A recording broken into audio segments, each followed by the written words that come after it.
ठीक है, good morning बच्चों।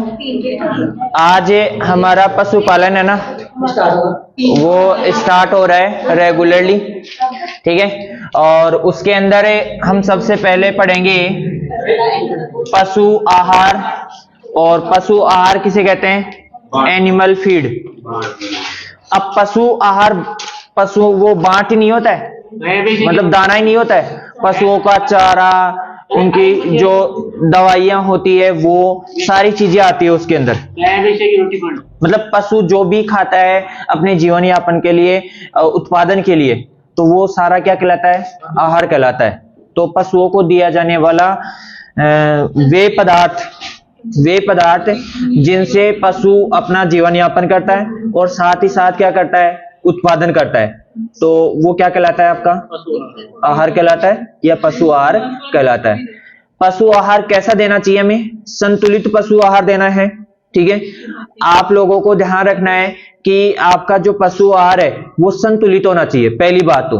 क्योंकि क्या होता है कि हम लोग क्या करते हैं, जैसे आप लोगों ने देखा होगा पशुओं में काफी सारे रोग होते हैं, काफी सारी बीमारियां होती है। क्योंकि पहले क्या था कि बारिश ज्यादा होती थी तो हरा चारा, इस प्रकार की पौष्टिक चीजें मिलती रहती थी, घास मिलता था उनको। घास जानते हो ना? ठीक है, तो घास होता था, अलग अलग प्रकार का घास होता था। किसी में विटामिन ए होती थी, किसी में आयरन की मात्रा होती थी, किसी में कैल्शियम की मात्रा ज्यादा होती थी। तो इस प्रकार से आहार मिलता रहता था। और अब क्या हो गया है? बारिश कम हो गई है, पानी कम हो गया है, तो इस वजह से क्या है? घास कम उगती है, और कम उगती है तो इसलिए हम क्या करते हैं? एक ही प्रकार का पशुओं को चारा डालते हैं नहीं डालते? जैसे ज्यादातर लोग कौन सा चारा? गेहूं का चारा या बाजरे का चारा, ठीक है, ये डालते हो।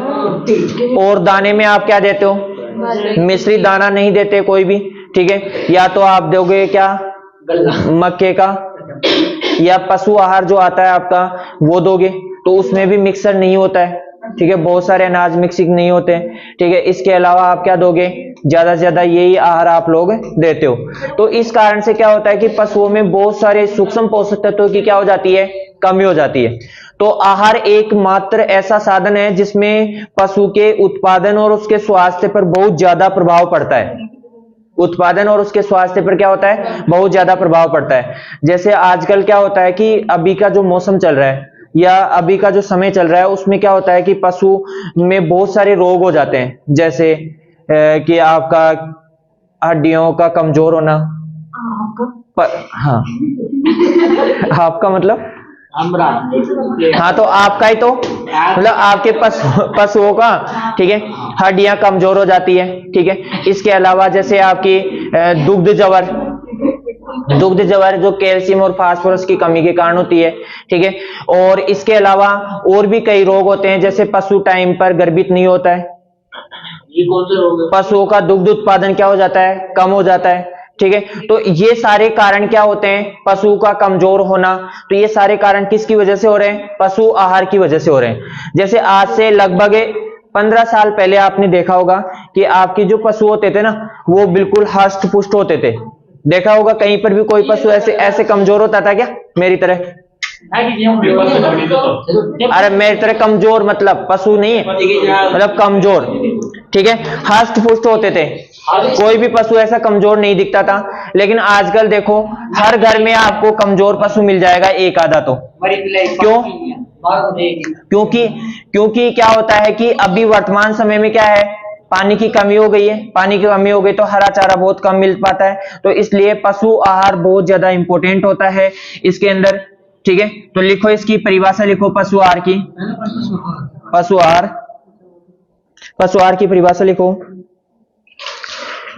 पशुओं को दिए जाने वाले, ऐसे लिखना, दिए जाने वाले वे पदार्थ जो दिए जाने वाले वे पदार्थ जो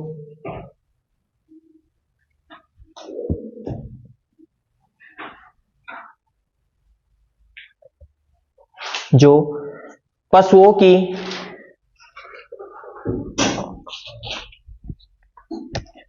के जीवन यापन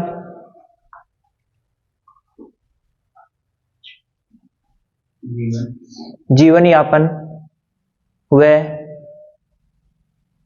उत्पादन के लिए दिए जाते हैं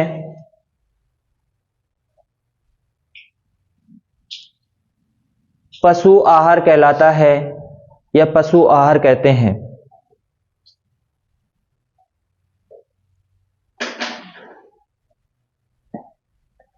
अब इसमें क्या है कि हम लोग क्या करते हैं, दो प्रकार का पशु आहार देते हैं। एक आपका पशु चारा और एक दाना। दो प्रकार के आहार देते हैं हम। कौन से? एक तो चारा और एक दाना। अब चारा और दाना देते हैं, उसमें भी चारे में भी दो प्रकार का आहार देते हैं, एक हरा चारा और एक सूखा चारा। दोनों ही अपनी जगह इंपॉर्टेंट है, जबकि अभी वर्तमान समय में हम क्या डाल रहे हैं पशुओं को? केवल सूखा चारा। जिनके पानी है वो हरा चारा डाल रहे हैं, जिनके पानी नहीं है वो सूखा चारा ही डालते हैं। चाहे से गर्मियां हो चाहे से बारिश हो, बारिश के मौसम में जरूर थोड़ा बहुत हरा चारा मिल जाता है, जबकि जिनके पानी है वो सर्दियों में भी हरा चारा डालते रहते हैं, गर्मियों में भी, और इसके अलावा बारिश का मौसम आता है तो उसमें भी हरा चारा।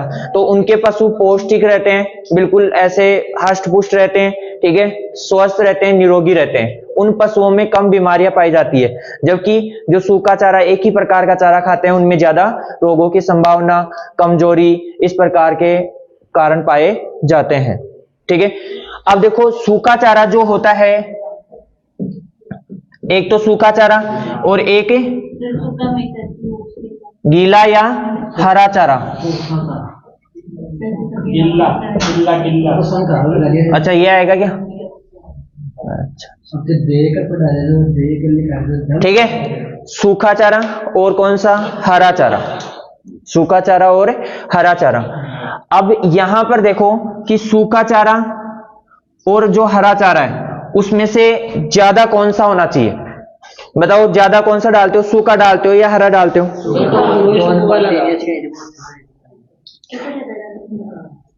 सूखा ज्यादा डालते हो, हरा कम डालते हो?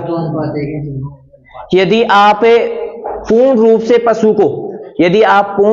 पशु को केवल हरा चारा डालते हो तो वहां पर पशुओं को दाना डालने की जरूरत नहीं है। सूखा चारा की भी उतनी जरूरत पड़ती है पशुओं को, बता रहा हूं ना मैं आपको। यदि आप पूर्ण रूप से पशुओं को गीला चारा ही डाल रहे हो ना, हरा चारा ही डाल रहे हो, तो पशुओं को दाने की आवश्यकता नहीं होती है। लेकिन आप लोग दाना देते हो? दाना आप किस हिसाब से देते हो ये बताओ मेरे को। जिस हिसाब से दूध दे, जिस हिसाब से, नहीं, जिस हिसाब से दूध देते हैं, देखो आप लोग क्या करते हो कि पशु जब तक दूध दे रहा है ना तब तक तो उसको दाना देते रहते हो, और जैसे ही पशु दूध से हटता है, ठीक है, सूखा काल होता है, तो उस टाइम क्या होता है कि आप दाना देना बंद कर देते हो बिल्कुल ही। लेकिन पशु को कम से कम 1 किलोग्राम प्रतिदिन के हिसाब से आपके जीवन निर्वाह दाना देना चाहिए। कितना 1 किलोग्राम दाना प्रति दिन के हिसाब से आपको क्या करना है? पशुओं को दाना देना है, कि ताकि उसका जीवन निर्वाह आहार मिलता रहे उसको। कौन सा आहार? जीवन निर्वाह आहार। दो प्रकार के दिए जाते हैं, पता है? एक तो कौन सा? जीवन निर्वाह आहार, और एक उत्पादन आहार। जैसे ही गाय उत्पादन देने लगे तो उस गाय या भैंस, भेड़, बकरी जो भी है, तो उसको क्या है? उत्पादन आहार के अतिरिक्त आपको क्या कर, सॉरी, उत्पादन आहार के अतिरिक्त जीवन निर्वाह आहार भी देना है। दोनों आहार देने। क्यों? अरे वह तो जीवन नहीं, बिल्कुल नहीं, ऐसा कुछ नहीं होगा। ठीक है, तो यहां पर सूखा चारा होता है, उसकी मात्रा लिखो गाय में। यहां पर गाय लगाओ और गाय में लिखो 2 से 2.5 किलोग्राम प्रति 100 किलोग्राम भार की दर से। 2.25।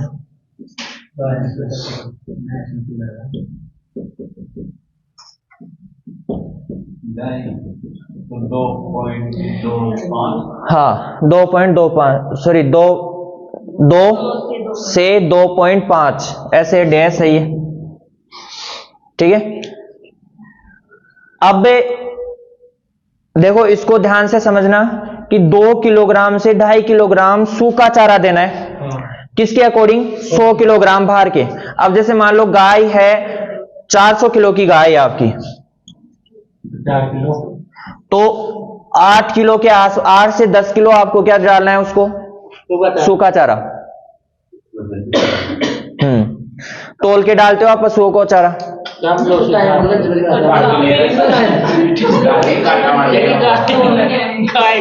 ठीक है, करते हो क्या? नहीं करते? ठीक है, आगे लिखो। भैंस में लिखो 2.5 से 3 किलोग्राम प्रति 100 किलोग्राम भार के अनुसार। हाँ, भैंस का, भैंस को 2.5 से 3 किलोग्राम सूखा चारा देना है प्रति 100 किलोग्राम भार के अनुसार। ठीक है,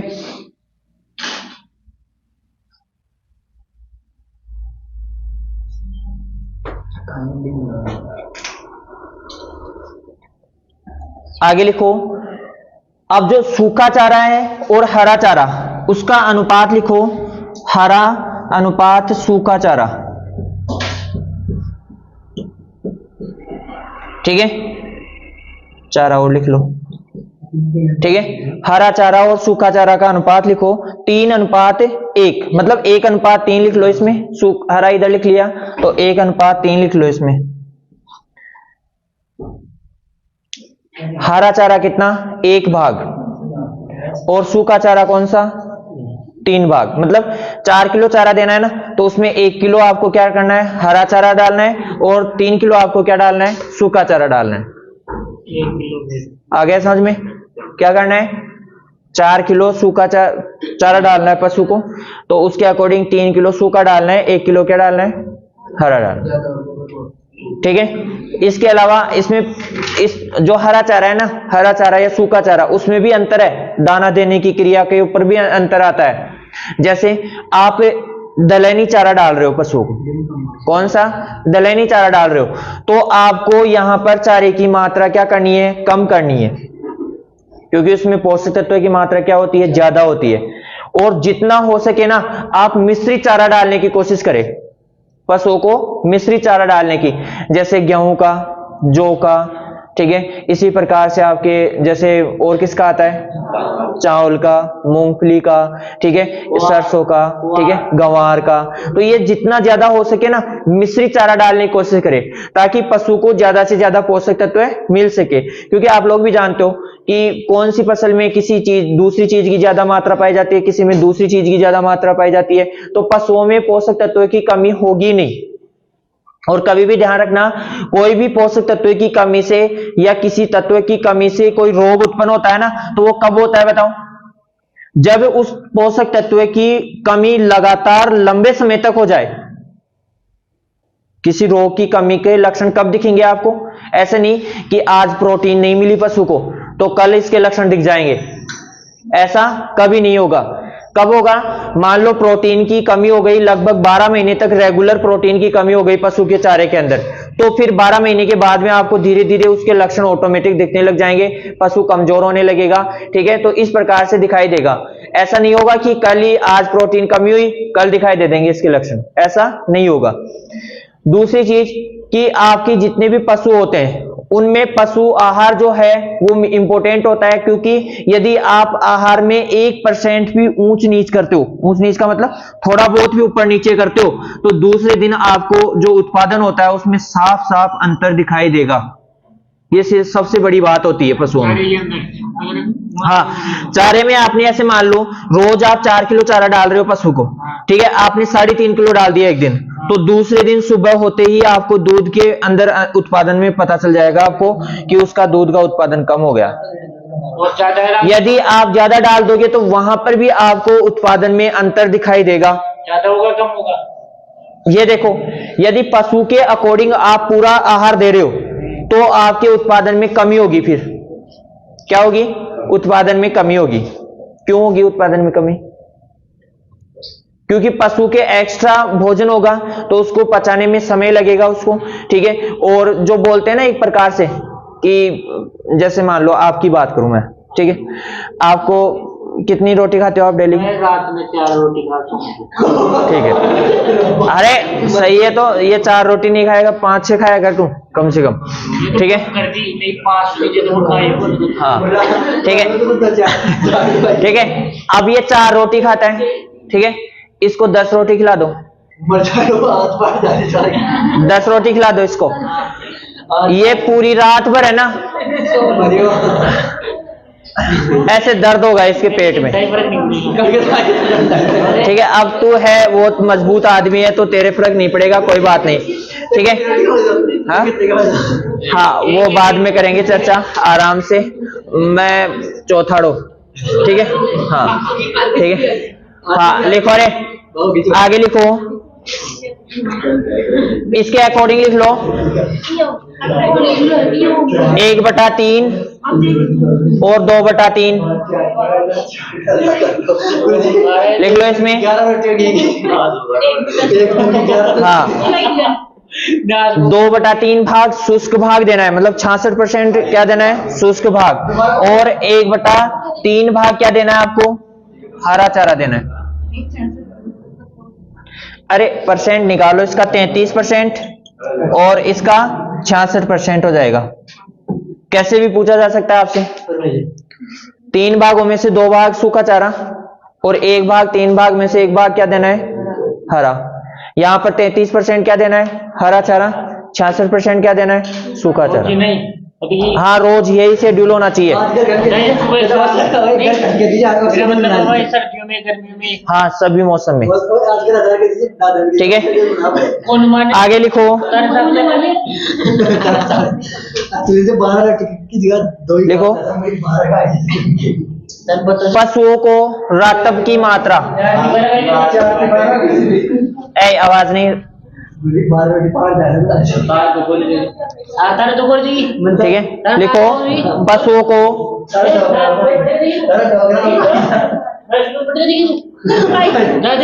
क्या हो रहा है, तेरी रोटी खाई जाए। नहीं क्या हो रहा है ये?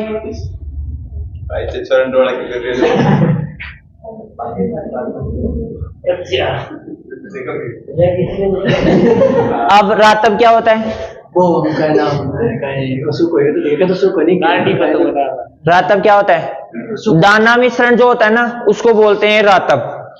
ठीक है, लिखो इसके अंदर लिखा है पशुओं का रातब। हाँ दाना मिश्रण, इसके आगे कोष्ठक में लिख लेना चाहे, ऐसे लिखना चाहो तो दाना मिश्रण होता है ये। हाँ बाट, बिल्कुल बिल्कुल। अब बांट देते हो ना, पशु आहार देते हो, तो उसमें क्या है, सारी चीजें मिक्स होनी चाहिए, ऐसा नहीं एक एक चीज के लिए नहीं। हाँ तो लिखो इसके अंदर 17% पाच्य प्रोटीन, 17% तो कम से कम 17% पाच्य प्रोटीन होनी चाहिए इसमें। और इसके बाद में लिखो 7% कुल पाच्य पदार्थ होना चाहिए। 7 पाच्य पदार्थ होना चाहिए।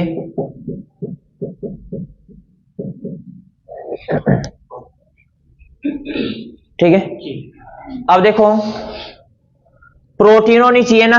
अब प्रोटीन ऐसे तो है नहीं कि पशु जितना भी खाएगा उसको सबको पचा लेगा। ठीक है, ठीक है, तो ऐसा दाना देना है हमें कि उसमें कम से कम 17% से अधिक ही, कम नहीं होनी चाहिए, 17% तो कम से कम क्या होनी चाहिए, कुल पाच्य प्रोटीन होनी चाहिए इसके अंदर, मतलब पशु पचा सके ऐसी प्रोटीन होनी चाहिए। और 60% क्या होनी चाहिए, पाच्य पदार्थ होना चाहिए। जितना भी टोटल दाना है ना उसमें से कम 60% तो पचने योग्य होना चाहिए। ऐसा नहीं कि पशु को डाला, पशु ने खाया और वो पूरा का पूरा ही वैसे गोबर में चला गया, ऐसा नहीं होना चाहिए।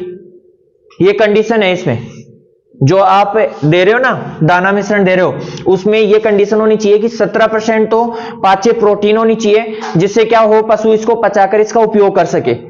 और 7% पाच्य पदार्थ होना चाहिए, मतलब टोटल दाना है उसका कम से कम 7% तो पाचन करके पशु उसका उपयोग कर सके, इतना होना चाहिए उसमें।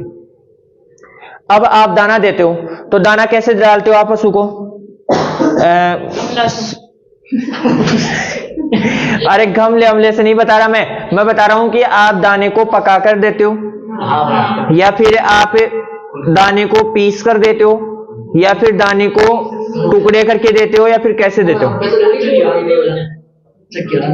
हाँ, एक दो का टुकड़ा करा अच्छा,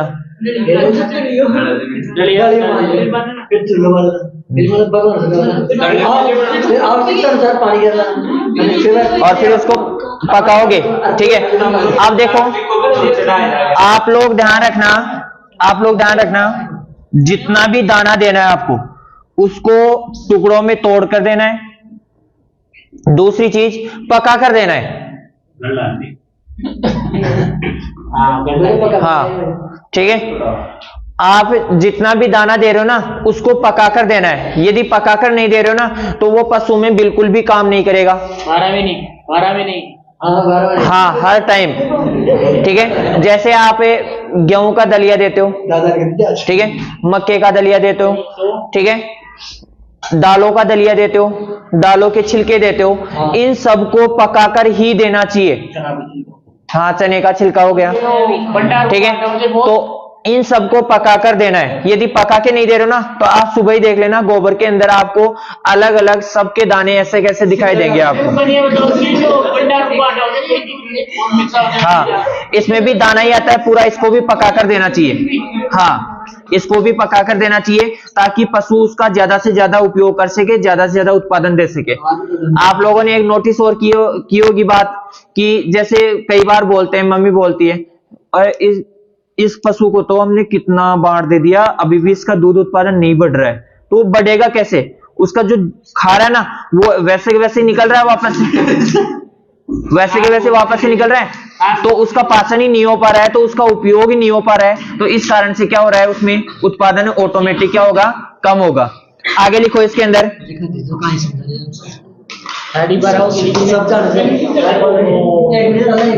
दूध उत्पादन के लिए रातब की मात्रा है ना, दाना मिश्रण की मात्रा। यदि कोई गाय 3 लीटर दूध दे रही है, 1 लीटर दाना, 1 किलो 3 लीटर दूध दे रही है, तो 3 लीटर दूध के ऊपर 1 किलोग्राम क्या देना है आपको, दाना मिश्रण देना है। क्या देना है रे?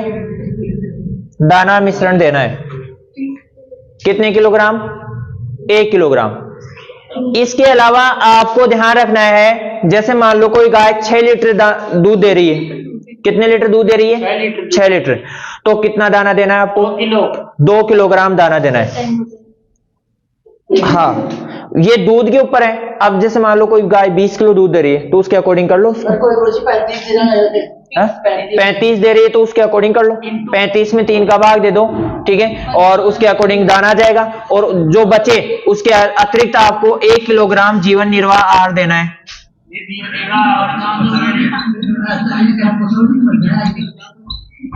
निर्वाह आहार,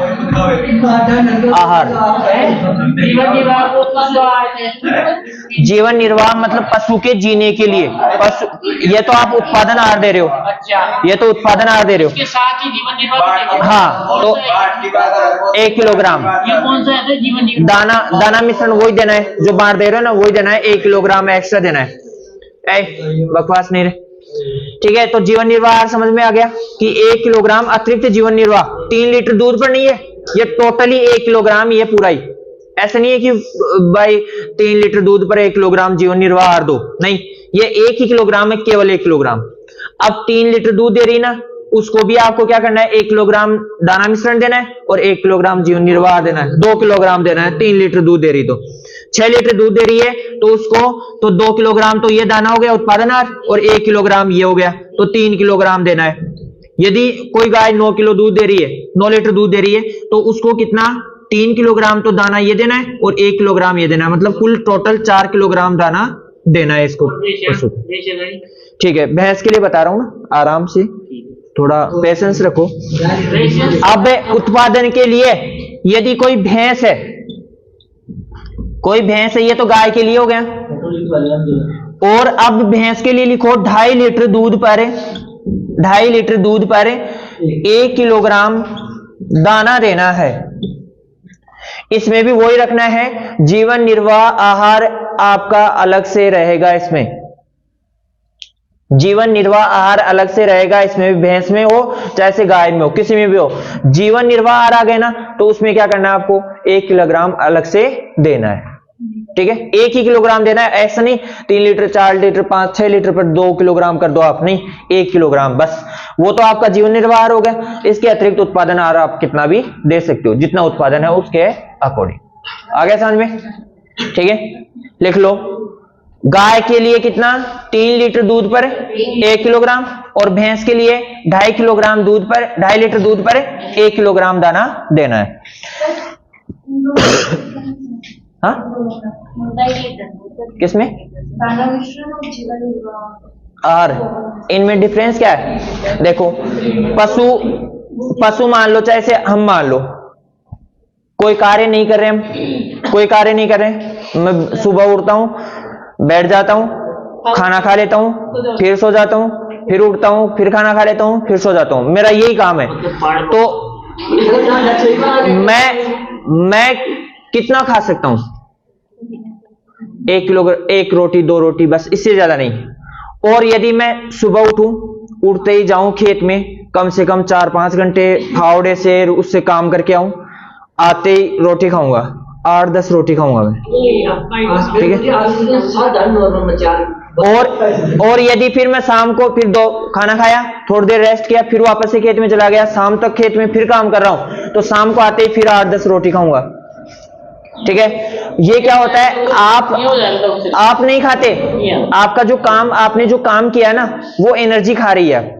एनर्जी तो आपने वहां पर वेस्ट कर दी ना, तो उसकी पूर्ति के लिए आपका शरीर तो लेगा ही ना उसको तो। ठीक है, तो इस प्रकार से अभी मैंने वहां पर वो लोकेश देखा था ना, खाई खो दी थी, तो उस दिन मैं रोज 2 या 2.5 रोटी खाता हूँ। ठीक है, उस दिन है ना, पता ही नहीं, मेरे को काउंटिंग ही नहीं है। ठीक है, फिर मम्मी तो एक बार तो ऐसे बोली कि बेटा दोबारा लगाना पड़ लोगे ऑटो है ना, तो वो चीज होती है। तो आप नहीं खाते, और मेरे को पता ही नहीं चला कि मैंने इतनी रोटी खा ली, जबकि रोज मेरे को ऐसा लगता है कि हाँ भर गया पेट। ठीक है, ऐसा होता है। हाँ, जीवन निर्वाह का भी देना है 1 किलो। हाँ, भैंस को भी वही देना है 1 किलोग्राम जीवन निर्वाह, और गाय को भी वही 1 किलोग्राम जीवन निर्वाह आहार देना है, उत्पादन आहार के अतिरिक्त। इस चीज का ध्यान रखना है। हो गया ही?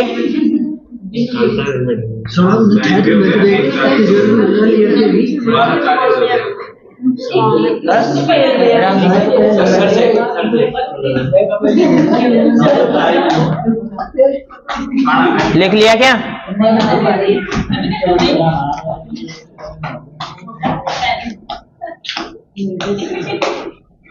अब देखो, अब ये तो हमने देख लिया कि आपकी जैसे गाय है, भैंस है, उत्पादन दे रही है, बकरी। ठीक है, अब इसके मान लो, इसके अलावा मान लो कोई पशु गर्भित है, कोई पशु गर्भित है, तो उस पशु को आपको अतिरिक्त आहार देना पड़ेगा, क्योंकि उसके जो गर्भ में है वो शिशु है एक छोटा सा, तो उसके पोषण के लिए भी आपको अतिरिक्त आहार देना पड़ेगा उसको। तो वो कब से देना है? कब से देना है कि जब से गर्भ धारण करे तब से दे, या मध्य से दे, या लास्ट में दे? कब दे बताओ? क्या लास्ट में, शुरुआत से, मध्य में? देखो, इसमें क्या होता है कि जब शुरुआत में गर्भ धारण करता है पशु, तो उसमें इतना ज्यादा भ्रूण बड़ा नहीं होता है, तो उसको इतनी ज्यादा पोषण की आवश्यकता नहीं है, पशु के आहार से उसमें काम हो जाता है। ठीक है, जब मध्य में आ जाता है तो उस समय क्या होता है, पशु जो गर्भ होता है, शिशु होता है, उसका विकास सबसे ज्यादा होता है, लगभग 4 या 5 महीने बाद, 4 या 5 महीने बाद। ठीक है, तो आगे लिखो रे, चलो लिखो आगे।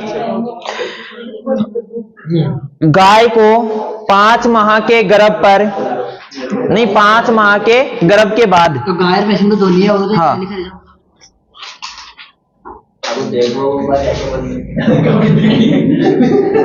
गर्भ के 5 माह बाद बोले तो 6ठे महीने से। ठीक है, 6ठे माह से 1 किलोग्राम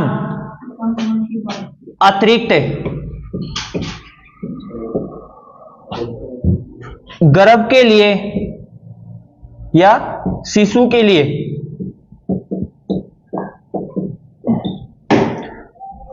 आहार देना है या दाना देना है?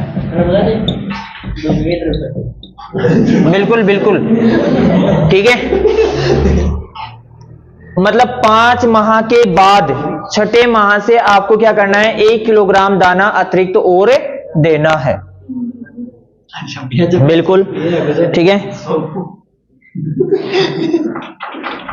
इसके बाद में लिखो, लिख लेगी। कोई भी दुधारू गाय है या भैंस है, दुधारू गाय है या भैंस है, दूध देने वाली गाय। हाँ दूध देने वाली, बिना दूध देने वाली गायों को नहीं देना है आपको, ठीक है। दुधारू गाय है तो उसको कम से कम 30 से 40 ग्राम नमक देना है। 12 महीना दूध दे दे, सही बनता है। क्या देना है? नमक। कितना? नमक का पानी नहीं, नमक डालना है 30 से 40 ग्राम, हाँ आहार के अंदर, ठीक है। 30 से 40 ग्राम प्रति पशु की दर से क्या करना है आपको? नमक डालना है। कौन सी गाय को? दुधारू गाय को, हाँ डेली, ठीक है। इसके बाद में लिखो आप,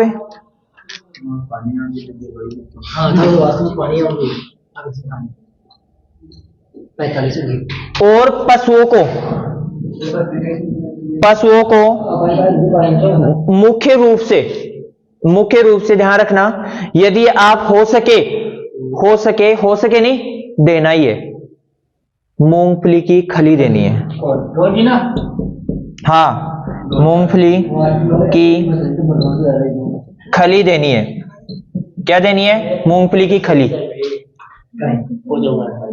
क्या देनी है? मूंगफली की खली।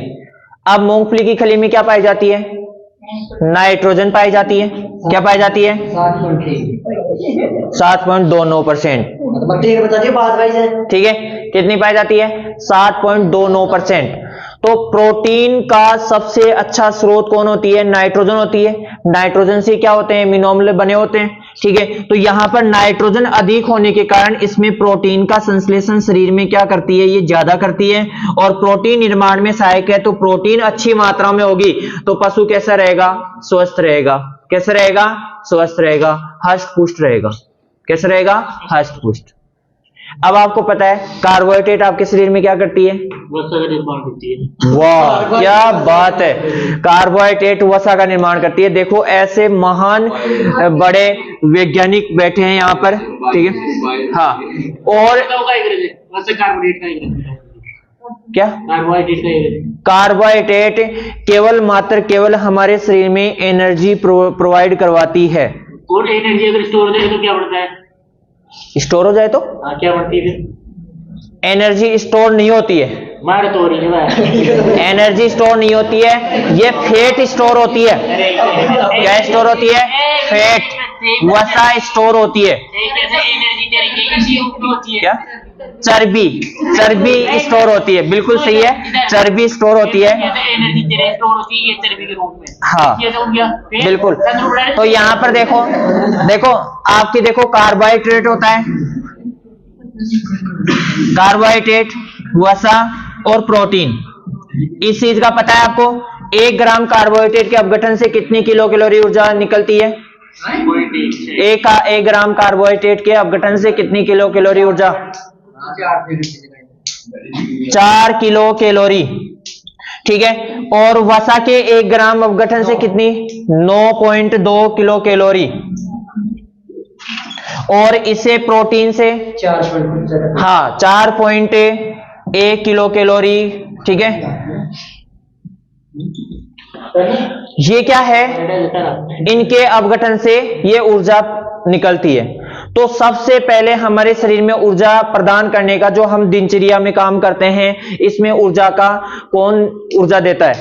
कार्बोहाइड्रेट ऊर्जा देती है। हमारे सबसे ज्यादा कार्बोहाइड्रेट देती है।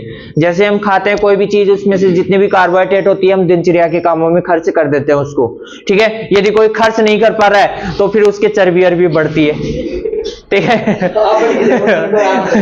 हाँ, और यदि बड़ा तरफा बंगाल तरीकों लाग जा कार्बोहाइड्रेट समाप्त हो जाती है हमारे शरीर में, तो फिर होता है आपकी वसा का अपघटन स्टार्ट हो जाता है। वसा के द्वारा हमें ऊर्जा मिलती रहती है। तो मिलेगी ऊर्जा। यदि वसा पूरी खत्म हो गई, स्टोर वसा खत्म हो गई, तो फिर प्रोटीन का अपघटन स्टार्ट हो जाता है और हमारे शरीर को ऊर्जा मिलती रहती है। तो देखो वो प्रोटीन को अपघटन हो हाँ, बिल्कुल बिल्कुल ठीक है। तो कार्बोहाइड्रेट, वसा और प्रोटीन लिख लेना, चाहे से किसी को याद नहीं है तो, और याद है तो भी लिख लो, और नहीं याद है तो भी लिख लो, ठीक है, मतलब लिखना तो है, ठीक है। अब इसमें मूंगफली है, मूंगफली क्यों देते हैं? क्योंकि नाइट्रोजन अधिक होता है, इसके कारण प्रोटीन निर्माण अधिक होता है। प्रोटीन की पूर्ति हो गई तो शरीर क्या रहेगा? हष्ट पुष्ट रहेगा, बिल्कुल। त्वचा कैसी रहेगी? चमकदार। यदि आपकी ऐसे रूखी रूखी त्वचा दिख रही है तो इसका मतलब आपके अंदर प्रोटीन की कमी है।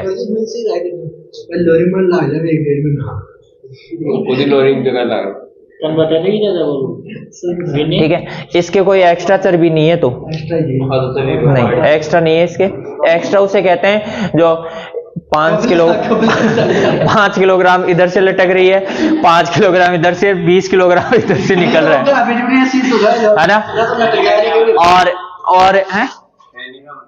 और इधर यहाँ से ऐसे हाथ ऊपर करे तो यहाँ तक ऐसे ऐसे लटक रही है, ठीक है। तो वो होती है एक्स्ट्रा वसा, ठीक है। लिख लिया। इसके बाद में थोड़ा सा और लिख लो, थोड़ा सा। इसके बाद में लिखो, चलो ठीक है, बहुत है।